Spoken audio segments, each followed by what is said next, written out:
આપણે નવધા ભક્તિ સમજીએ.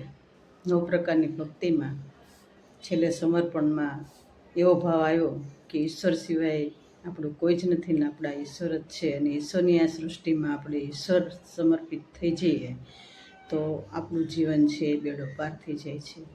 પણ એમાં નામ સ્મરણનું મહત્ત્વ આવ્યું.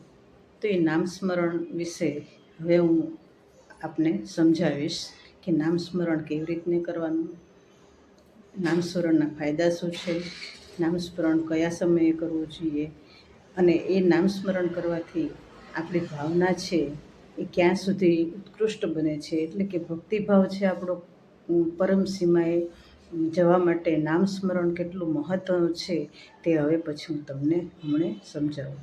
જય શ્રી કૃષ્ણ.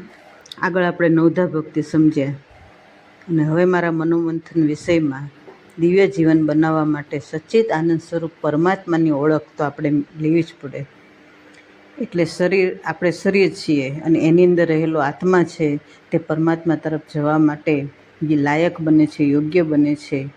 અને એટલે જ જેમ માળામાં મણકા છે એનો સંબંધ જેવો છે એવો જ શરીર અને આત્માનો સંબંધ છે એ પરમાત્મા સાથે રહેલો છે. પરમાત્મા એ મુખ્ય ફૂલ સમાન છે, અને 108 ફેરા ફરતા ફરતા એટલે કે આપણા અનેક જન્મો થયા અને પછી અંતે આપણે મનુષ્ય જન્મમાં આવ્યા અને પરમાત્માને મેળવવા માટે લાયક બન્યા. એટલે આવા શરીરની આત્મા રહેલી છે એ આત્માને પરમાત્મા એટલે સચ્ચિત આનંદ સ્વરૂપ પરમાત્માને પામવા માટે કેવી રીતે નામ સ્મરણ કરવું તે આપણે સમજવાનું છે.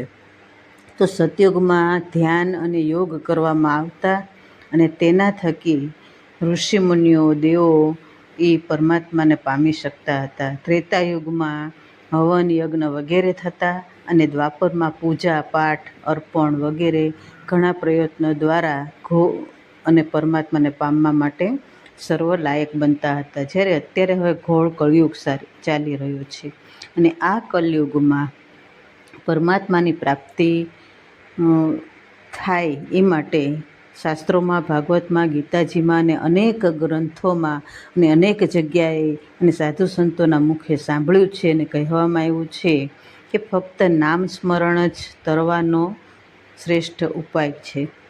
નામ એ આમ જનતાનું નેતિ, એટલે કે ન ઇતિ, બીજું કાંઈ જ નહીં, પણ ફક્ત નામ જ આપણને તરણો ઉપાય છે. બીજું કાંઈ જ નહીં, એટલે કે નામ એ જીવને શિવ સુધી પહોંચાડવાનો પુલ છે.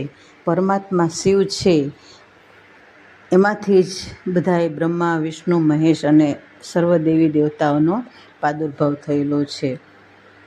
એટલે જ જીવને શિવ સુધી પહોંચવા માટે નામ સ્મરણ કરવું ખૂબ જ જરૂરી છે. નામ એ તો ભવરોગનું અચૂક ઔષધ કહેવામાં આવ્યું છે, કારણ કે હરિનામ સ્મરણ સુખકારક છે, ભવતારક છે, મરણનું મારણ છે. આપણે અત્યારે 20મી સદીમાં નહીં પણ 20મી સદીમાં જીવી રહ્યા છીએ. શું કામ? કે ખૂબ જ અત્યાચાર, ભ્રષ્ટાચાર અને જ્યાં જુઓ ત્યાં બદીઓ, આ બધું ફેલાયેલું છે. અને રાવણરૂપી વિકારો, કામ, ક્રોધ, લોભ, મોહ, મત્સર, અહંકાર, અભિમાન, આ બધું માણસમાં વધતું જાય છે. એટલે જ સંતોનું કહેવું છે કે સેવા અને સ્મરણ વગર જ્યારે માણસને ચેન ન પડે ત્યારે તે વૈષ્ણવ બનવા લાયક બનતો હોય છે. અને એક ક્ષણ પણ ઈશ્વર ચિંતન વગરની જાય તો જન્મારો આપણો એળે જતો હોય છે. અને એટલે જ આવી રીતે જ્યારે હરિનું ગુણ ગાઈએ, હરિના જન તો હરિ થઈ જાય, હરિના જન હરિ થઈ જાય, એટલે કે જેનું ચિંતન કરે તે તદ્રુપ થઈ જાય, તેના જેવો બની જાય છે.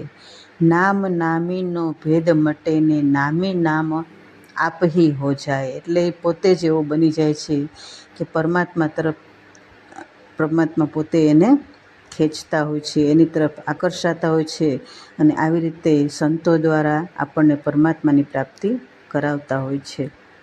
એટલે જ માયાતરણનું રામબાણ કહેવામાં આવ્યું છે.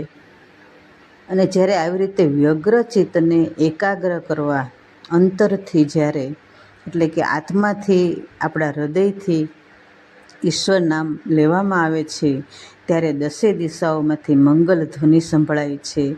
એટલે કે કલયુગ કેવલ નામ આધારે કહેવાયું છે. સુમર સુમર નર ઉતરહી પારા. આવી અવસ્થા થાય એટલે કે દૈત્યમાંથી અદૈત્ય બનીએ તો આવી અવસ્થા ક્યારે થાય અને એ માટે સંતોની કેમ જરૂર પડે એ આપણે આગળ સમજીશું. ને નામનું હજી પણ કેટલું મહત્ત્વ છે તે હું તમને આગળ સમજાવીશ. જય શ્રી કૃષ્ણ.